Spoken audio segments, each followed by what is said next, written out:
தவறுகள்.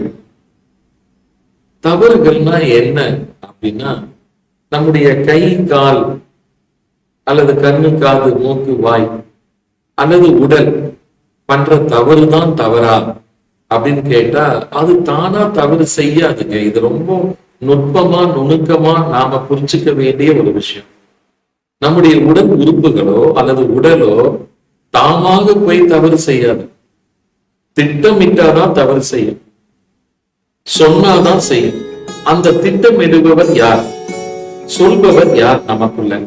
நமக்குள்ள வேற யாராவது உள்ள இருக்காங்களா அப்படின்னா, கண்டிப்பா உள்நோக்கி பார்த்தா உள்ள ஒருவர் இருக்கார். யார் அவரு அப்படின்னா வேற யாரும் இல்லை, நம்முடைய மனம் தான், நம்முடைய புத்தி தான், நம்முடைய ஆன்மா தான். அது வேற ஒண்ணுமே கிடையாது.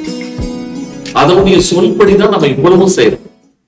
சரியா செஞ்சா யாரும் தவறா செஞ்சதா சொல்ல மாட்டாங்க. ஆனா தவறா செய்யும் போது நிச்சயம் பிறர் சொல்லாவிட்டாலும் நம் மனம் அறியும் நம் தவறை.